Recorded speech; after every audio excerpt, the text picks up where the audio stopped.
Welcome back to the veranda. We're back. This time we're doing what we did last time. I'm introducing you to candidates that are running for office. I want you to get a personal look at them.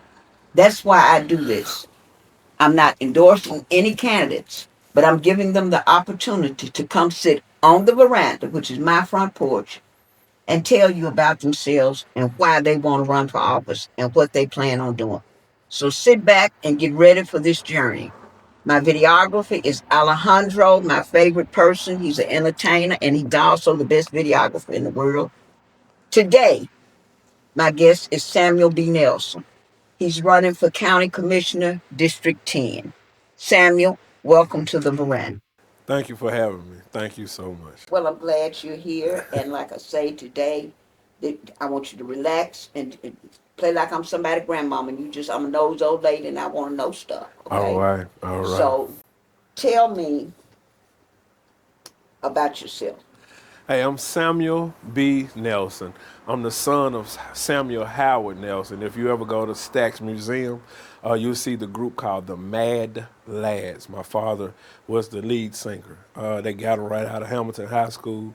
He toured around for 5, 6 years.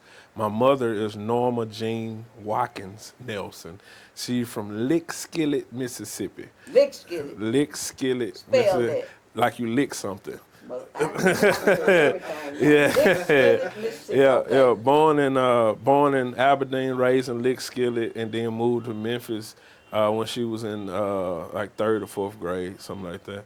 I have an older brother. I'm the middle child. I got a little brother. He's in New York. I'm a born entrepreneur. When most people was out playing, I was cutting yards. So my first thing, I borrowed a lawnmower from my auntie, and I cut everybody yard on the street. And then I took that money. My father worked for Bryce Corporation, and every Friday they got candy and baseball cards. So my little brother was eating the candy. I went to Sherwood and I was selling the candy. So I was just trying to make money growing up from So there. you've been a hustler. I'm an entrepreneur. I'm an alchemist. I create things. You Okay. know. Well, you go at it and Yeah. get it. The only thing broke around me is clocks, and I fix them. So I don't like stuff broke around me. You know. Okay. Yeah. But so from there, I was. I'm also a great in science. So in the sixth grade, I was inducted into the National Junior Science Association. I excelled in science. I made straight A's in science and math. My college degree, well, I was pursuing college. I was a biochemical engineer major. I really like science. Everything is based upon science. You know, you examine, you get data, you have a theory, you apply it, then you adjust. And that's how everything else is based upon. I'm also a minister. I'm an ordained Baptist minister. I teach Sunday school. I'm the superintendent, one of the superintendents of Sunday school. At I, what church? at Greater New Shiloh Missionary Baptist Church on In Orange Park and Mound. Maywood in Orange Mound. Our church is historical. I think it's 140 years old now, but 135, 140. But Gospel Joe B. Williams was one of the pastors, and he had the Orange Mound Choir came from our church as well with Tim Bailey. He ended up with Smoky Norfolk in Chicago. So the church itself has a lot of rich history. But from there, I was in school until my sophomore year, sitting on the couch with my mother. And there was a guy on TV, and he was a massage therapist, and he was booked for the next 6 months. And I was like, man, I can do that. And I literally the next day stopped going to college and went to massage school. Didn't know anything about it, never had a massage, anything. I just, like you said, I had that hustle in me. And my foundation is the woman with the issue of blood. If she can touch the hem of the garment, he'll be made whole. I feel if I can get in front of you and talk, I can sell you anything. And that's how I used to go in. So what I did to get my first contract, went to my mother's china cabinet. It was a lady in Orange Mound selling chocolate covered strawberries. I bought some strawberries from her, put it on a nice silver platter, walked into Morgan Keegan downtown, had a suit on. I offered them some free strawberries and said, can I do an hour of free massages? And they said yes. And then I kept doing that, replicating that. And at 30, I had a nationwide company. We did Texas. We did some contracts through Cigna. And then about 35, 40, I hit 600 therapists. So from there, pandemic hit. The Memphis Business Journal wrote another article about me. I started another company providing hand sanitizer, and I sold everything. The company reason they caught me. And wrote the article about me because they was intrigued how I was getting. And so you'll see on CNN, we're out of hand sanitizer, we're out of body bags, we're out of. I sold 200,000 PPE. I sold 100 body bags. I sold everything during the pandemic. But I started MOTG Wellbeing, and that's the company that I have now. So we're a total wellness company. So we have yoga, massage, group fitness, everything. And then from there, I have a landscaping company as well. So I've been. So you busy. Yeah. So with all that, it's a lot. What made you want to become a public servant? So in order to be a great leader, you first have to be a great servant. Period. So you have to listen to the people and the needs of the people. Jesus, they said, why was you with the sinners and the tax collectors? The sinners are the people that's out here sinning, so God knows what they need to help them not sin. So for me to be a better leader, I have to be from District 10, which I am. I'm Samuel Nelson, a true son of District 10, born and raised in Bethel Grove, born and raised Lamar Airways Shopping Center, and I know the needs of the people, and I have a proven path that I can help them. Now, with that being said, what within District 10 you have boundaries. Right. What are your boundaries? So we have Glenview, Orange Mound, Bethel Grove, Castalia, Magnolia, Alcid Road, all the way up to Oak Haven, the tip of Whitehaven. So, and then it's a little edge of East Memphis. So it's a very big area, even cover part of the airport area. So we have a very, very big area that we So have to go. currently you've been reaching out to these other areas and being associated with different neighborhood events and so forth and so on. Even before I announced me being candidacy, one of my key passions is working with junior achievement. And even the person that's over it, she talks about me a lot, how it was just me.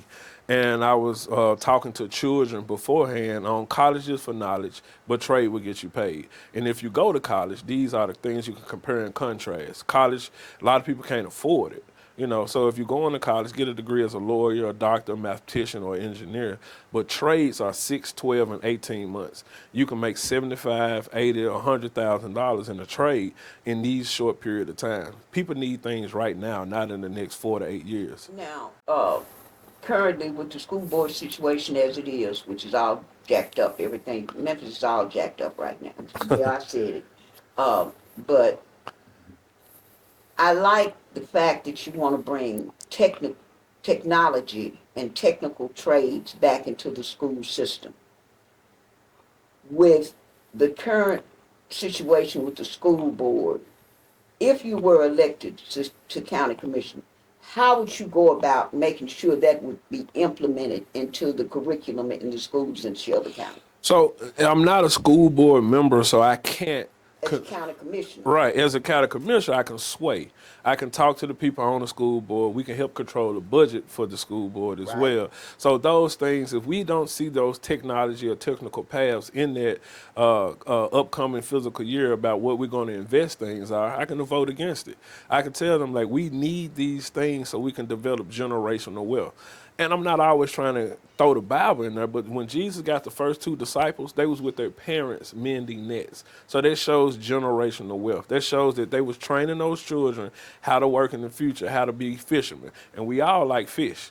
You see what I'm saying? So that's a trade that's going to forever be around. So I can help talk to the school board and help galvanize the teachers and the principals to ask, can we have those technical things in school?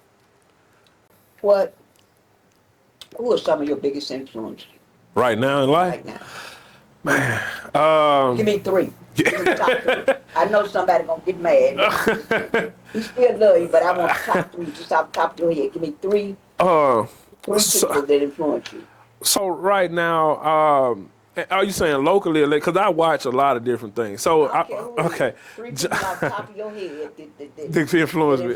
Okay, so I listen to a sermon every day. Dr. John Howard Wesley has an amazing Bible study. He breaks down the history of the Bible, where it comes from, and how it can apply today. Second, Second, business wise, I'm looking at Robert. I'm bad with names, but he's the richest African American. He has a tech company and an investment I firm. know who you're talking Yeah, about. I'm bad on names. I'm bad on I names, know but exactly who you're talking about. I've been watching him because he's an engineer. And like I said, at first, everything breaks down to science, engineering, and following data and systems so you can implement that thing. Third, Jesus. Because every day I talk just to you him. should live with that. The preacher, you should I should have laid off, but you know, Jesus influenced me yeah. every day. If you look at him, and not trying to be too preachy, but you got to think Jesus was born to a child in a manger in the ghetto, and everything was against him from day one, and he overcame all those obstacles. So I really, really love the life of him and how he overcame everything. What are the top 3 issues you're most passionate about if elected? I want to be able to educate. So education on health in District 10, it's a food desert. We need to have more healthy resources. All right. We have also need to educate again on the options of if you do get a trade. Say money is a tool, not a reward. So we lack financial intelligence in this community as a whole. And then thirdly, the education of what's already here. I'm not trying to recreate the wheel. I'm like Tiffany. Tiffany says they don't make anything, they just make things better. Memphis have great infrastructure. Memphis have great nonprofits that can help the elderly, help the youth, and help people that are different franchise. With that being said, I got to put my 2 cents in, so keep Okay. a penny if you want. True enough, Memphis has a lot of great nonprofits. Memphis has a lot of problems. But what I see is the biggest problem in Memphis is our politicians become elected, Right. and a lot of them become tainted. They let their ego get in where it should be public service. And that ego tends to disrupt the whole system because you got all these different egos that are involved and nobody can come together. And that's Memphis's, in my opinion, biggest problem. Right. We cannot come together as a city that is predominantly black, Right. that has the predominantly possibilities of being way better than we are. Right. Right. Way, I mean, Memphis should be a mecca. Right. But because we're not united in our efforts and what we're trying to accomplish, you know, you got people don't like this politics, people don't like this, always some mess going on, always some mess going on. Let's get past the mess and unite this time. Let's be educated in our selection process of who we're going to put in office this time. Right. Let's make it work, y'all. I mean, it's easy. All you gotta do is get up and vote, tell somebody else go vote, call someone so you need a ride, let's go vote. But know who you're voting for. Know the person. Don't just wait for somebody to see you at an event and shake your hand and say, "Oh, I love your hat. I love your shoes, pretty little baby." Don't fall for that no more. Fall for who you know is gonna do based on your opinion what you need to see be done. So that's the purpose of this show. Next question. You kind of all over the place, but you're answering the majority of my question. How do you stay connected to the needs and voices in your community? So I have a system in sales, this thing called 52 touches. All right. You touch your client 52 times. All right. And it's 52 weeks in a year, right? So running for office, we have to mail out, we have to shake hands, we have to text, we have to email. I want to keep doing those things. Most people, it's just like dating. You meet a guy, he dates you, he call you, he love bomb you, and then y'all get in a relationship. He really is not doing the same thing. He doesn't keep courting you, keep having that spark in a relationship. I want to keep dating everybody in the city. In my district. I want to keep communicating with them with those touch points on everything that's going on, because it goes back to the education. Education is constantly learning, constantly growing, constantly enhancing your knowledge on the systems that's in place. So once I implement this system and start touching those people, I'm not going to stop or turn off this system. I'm still going to feed it. Now,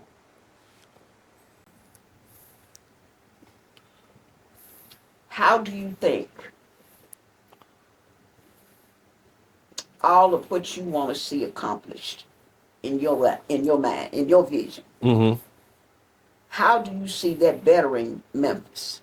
It's when everybody and I'm trying to say it the best way. Just say it. When everybody's full, they're happy. So feeding them physically, feeding them spiritually, feeding them financially, it makes everybody else happy. It's hard to hear when you're hungry. It's really hard to hear when you're starving. It's hard to be motivated when you're starving for resources, when you don't know where your next meal coming from, when you don't know what resources that you have that can help you not have to pay city taxes or state taxes because you're at a certain age. So now you at a fixed income, and now you're trying to rob Peter to pay Paul because your retiring dollars ain't what you thought it was going to be. But the state has programs to help you through these hard situations. Well, if elected, will your voice be as vocal as it is now? I've already been doing this before they even asked me to do politics. So No, yeah. but I'm saying, if elected, will your voice be as adamant and as vocal as it is now once you sit in that county commission seat? I believe in the saying, if you take a day off, it don't pay off. So once I'm elected, I'm going to keep putting in that work. He got some good answers, y'all. Listen to him now. Describe your leadership style in 3 words. Welcoming, opening, and understanding. I welcome people to talk to me. I'm open for correction, and I understand when I'm wrong or understand other people's points of view. Y'all, he got some answers. Okay. How do you handle criticism or opposition? Like if somebody, okay, you see how these folks be out here just bawling and acting crazy because they're so passionate and emotional about the situation. I'm going to give you a scenario. Okay. Say you're sitting in the county commission seat, and there's something that the people want to say. One thing I have a problem with is the county commission gives you 3 minutes to get up and say what you want to say. Right. 3 minutes ain't enough to fix a peanut butter sandwich. Right. Right. But you getting into the middle of the sandwich when you first start talking, and you just get warmed up and it's time to go sit down. Right. So how would you handle, say, if you had a constituent that was totally against everything you were saying, and they were in county commission and they called you out? They said, well, Commissioner Nelson, I think you wrong, I think you this, I think you that, yada, yada, yada. How would you handle that? Why though? Why do you think I'm wrong? Like what? No. What's Sitting in county commission seat. Uh-huh. They got 3 minutes to talk to you. Right. How, and after they've said their 3 minutes and they're addressing you, you come back. How would you answer that, knowing they can't talk back to you at that particular time? How would you answer that? Well, it depends on what the subject is, number one. Number two, I always like to hear people this when they're not talking out of passion. So that 3 minutes, they're passionate, they're yelling. Can we talk outside of this? I'm going to give you my...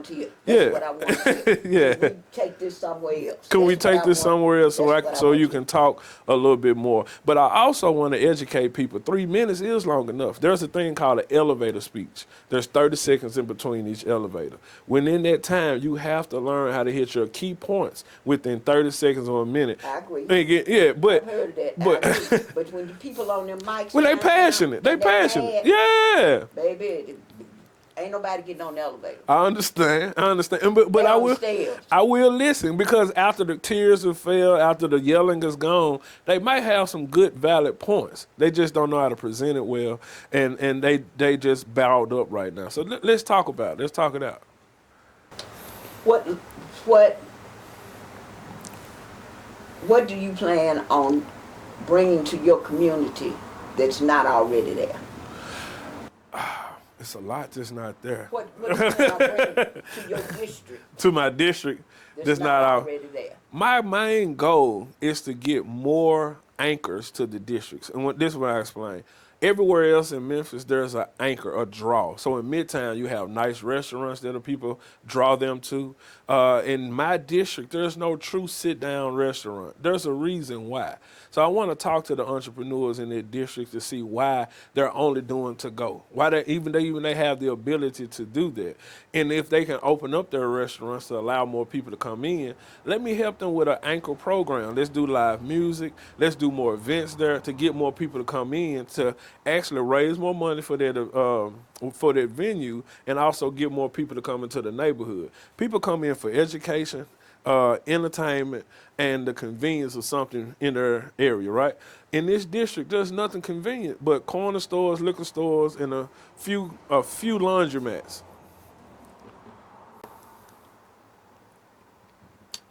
Do you think? Okay, I'm going to give a shout out because that's my Okay. girl. Okay. Our present county commissioner, Brittany Thornton, that's my girl. What up, Tweety? Brittany has brought a certain amount of energy Right. to this district. Right. She has implemented programs that were never thought of. Uh-huh. A lot of people don't really know what she has done. A lot of people are opposed to what she's done just because they want to have something to say. But she's done great work. Right. And I feel that that has something to do with her passion. Right. That has something to do with her being able to see what the need is in the community and Right. connecting with the community. Right. Following that, I would like to see that same type energy brought into District 10. And I do believe that we need younger people in politics now. Right. But the only problem I have with these young folk, and y'all get mad if you wanna, I don't care. A lot of people look at life through the front of the they drive and they look in front. Older people look at life through the rearview mirror because they've already seen it, they've already done it. Right. And they tend to try to educate the young, but they don't want to hear it. Right. They don't want to hear it because they on that road, they know where they going. But you still got to look at where you come from. True. So just a bit of old lady wisdom. I want you to always remember that. Yes, ma'am. That it's not always right to be right. It's good to be wrong, but always have your own opinion on what you're doing. Right. Next question. What are some of the most pressing concerns you hear when dealing with people in District 10? It's the blight, it's the crime, and then it's the lack of access to resources because of the lack of education on the resources that they do have. So with the blight is, if you look like money, they'll give it to you. I always tell people that. So if you look good, you talk good, you feel good, you move good. So we can help each other. That's one reason why I'm doing the Bethel Grove movie night. So Okay, I want you to go into what you got going on. Lead into what you got going on. right. So number one, so as I was saying, the issues in the community is the blight, right? So it's more likely for me not to mess up a property if I know the person that has the property. Just say kicking over a garbage can or whatever a child might do by accident and then they don't get it up. Well, if they know Miss Nelson stays there, Miss Nelson is a nice lady, let's help get Miss Nelson stuff up instead of just being trifling and walking down the street. So with Bethel Grove, they have 2 or 3 acres around the school. My company is going to donate the movie theater screen. It's a 25-foot screen. We have a projector. Other people are donating food. The only thing you have to do is bring your own lawn chair. And then we have people from the Democratic Party that's going to register people to vote and talk about the power of voting. So that's a community get-together. When is this? That'll be the third Saturday in September. The third Saturday in September, we'll start at 6 o'clock registering people. As soon as it get dark, we'll start the movie up. What else you got going? Now, I have always done a Bible study Xbox tournament, but we're going to take it to a whole nother level. So now kids that are interested, you can be in the tournament, but those that are interested in also building their own software to make their own games, we're going to partner up again, unifying the nonprofit that's already there. So you have the Black Crow Crew, you have Epic Center, you have Red Zone, You even have partnership with corporations that I have contract with. So I'm reaching out to various corporations, be it Cigna, Blue Cross, to help donate and galvanize and grow these events that we have going on. So the child will be able to start their own coding company to code games, and then we're going to get them some seed money to grow the company. I like that. Hmm. So,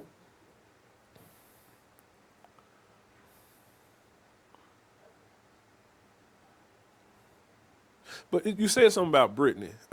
Brittany, so I helped with Juice. A lot of people don't know. I got Juice $10,000 by pitching. One night a guy cold called me because he saw me on a picture with Juice and asked me about Juice Orange Mound. And I pitched the guy about Juice Orange Mound, and the next day he gave him $10,000. Then I also helped. I was on the news because I was the company, so I had a tax franchise as well. And Brittany reached out about the Warming Center, and I was the guy that gutted the whole thing, got it up to code, and I donated everything to the Warming Center to get it going. So I'm the one gutted out the building. They ended up doing an article, news. I put people before profits is what they interviewed me I about. was so pissed off. Yeah, yeah, I said this. I was so pissed off when they closed that warming center. And, I mean, that goes back to egos and current politicians in Memphis. There was a need for that. It was a need, yeah, yeah, And because somebody else thought of that need, right. and this particular person didn't have that particular idea, they shut that down. So that makes me mad. But that's another show coming forth. Because I'm here one day, I'm just gonna be flat out cussing. But anyway, I was saying it to say though, if there's a need and I can help, money is a tool, not a reward. I can make more money doing other things, but people needed that. So by me having a little extra money, the reward was to help those people. So yeah, that's why I was, putting that out there, helping with Brittany and the things she's done before she was in office. what what sets your campaign against any other candidate that's running in this race? I'm running. It's just me. Everything I've said about you, not trying to be too cocky you are, but I have a proven track record of creating something out of nothing. The hardest thing in the world is take a plan off a sheet of paper and taking it and making it to paper in your pocket. Everybody else that's running, something has been set aside before them and they follow the guideline. I'm coming with new ideas, new blood, and new thought patterns on how to grow District 10. How can people looking at this and they say, okay, I like this guy. Give them the information on your page or Okay. how they can reach to you. All right. So Samuel B. Nelson, a son of District 10, Nelson for District10.com. That's Nelson, the number 4, the word district, the number 10.com. You can read a lot more about me. Also, we'll have upcoming events. So you'll have all the movie night will be there. We doing soda and conversation. We doing more porch conversations. We're doing more fundraisers. Our kickoff is the third Monday in September at the Rocking Chair at 6 p.m. So come on out. We have free food. You'll be able to talk, meet me, and tell me more things that you need for me to do in District 10. Now, I want you to look in that camera. Well, let me say this. I like this guy. I'm not endorsing any particular candidate on this show. I'm going to let you see all of them. I got a lot more that are coming for various races. But if I like somebody, that means I like them. That means who I might or might not vote for. But that should not convince you, if you're watching this show, who you believe in. So you got to believe in somebody. So keep watching this show and make your choices. Now I want you to have the opportunity to look in that camera and tell your constituents whatever you want to tell them. If you vote for Samuel B. Nelson, when you vote for Samuel B. Nelson, I'm promising you, you will see a change in the first 90 days of me in office. I'm not going to tell you anything that I cannot do. And before I get in office, I'm already putting things in place. So when I win, we're all going to win. So what's your last words? Keep God first. That's the most important thing. Okay, people. You've met Mr. Samuel B. Nelson, candidate for County Commission District 10. Like he said, keep God first. Educate yourself on the candidates. Keep up with conversations on the veranda with me, Angela Barksdale. And go vote. Most importantly, go vote and take somebody with you when you vote. The numbers on this upcoming election are usually low.